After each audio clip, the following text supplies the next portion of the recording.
It is around you. It is inside of you. It's not far from you. And for us to be able to be relevant throughout our lives, you have to be that which God has appointed you and set you apart to become.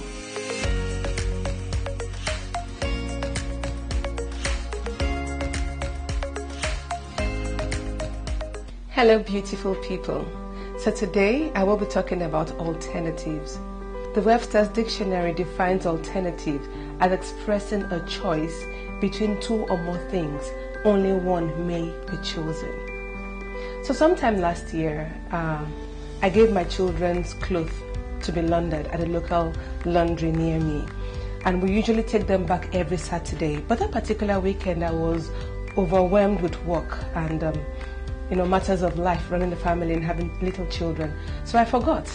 Then on a Sunday after church, I remembered that I had to go and pick up their clothes from the laundry. And I knew deep down in me that it was going to be closed because he doesn't work on Sundays. And of course, again, he had no phone. And what was I going to do? So I still decided against every other obstacle to drive down there to meet him. And I got there, lo and behold, he was there and he was waiting for me with the uniforms well pressed and ironed. And he said, Ma, it's a coincidence. So I knew deep down in me it wasn't a coincidence, but I took it. Then driving back home, my son asked me a question that made me really think.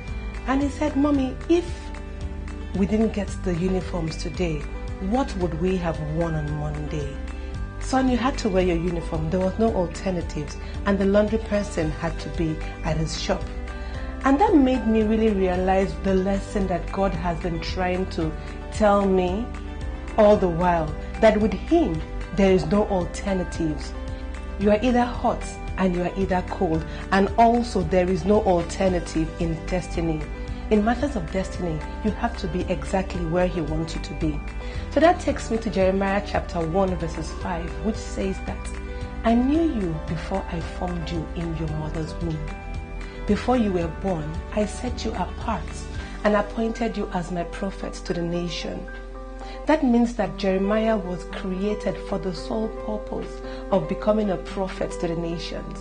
And I can just imagine something very, really, unique happening during Jeremiah's production when God was trying to create him. God putting in the necessary ingredients to make Jeremiah the prophet, pouring it in and mixing it up. And at the end of the day, it was the right mix. It was the right composition for Jeremiah. And that was what made him be successful as a prophet to the nations. Now to you and I, for us to be able to make an impact in life, for us to be able to stand out, and for us to be able to be relevant throughout our lives, you have to be that which God has appointed you and set you apart to become. If you do not operate exactly where God wants you to be, then it will be difficult for you to fulfill your own mandates. God has deposited everything you need. He has given you the right skills. He has given you the right abilities, even the temperaments for you to be successful in the assignment and the purpose which He has created you to be.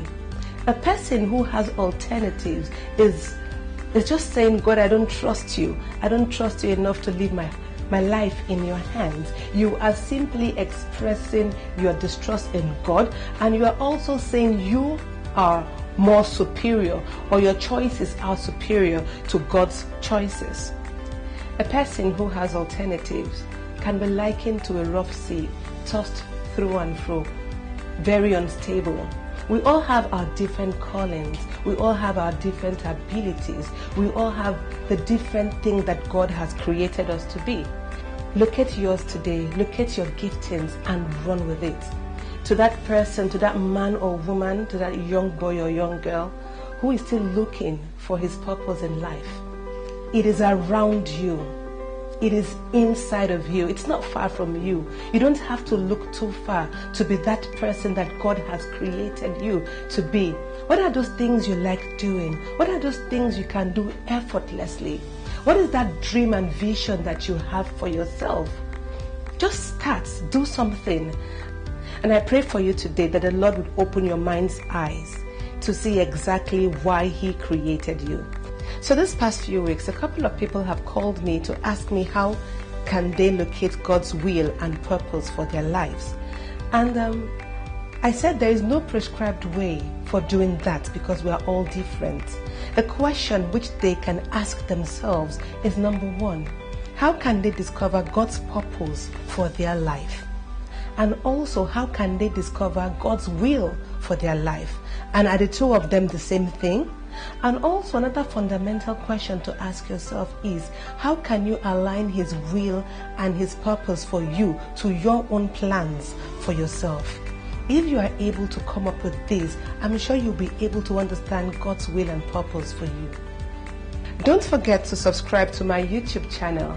We have lots and lots of amazing and uplifting messages for you that can shift you from where you are to where you deserve to be.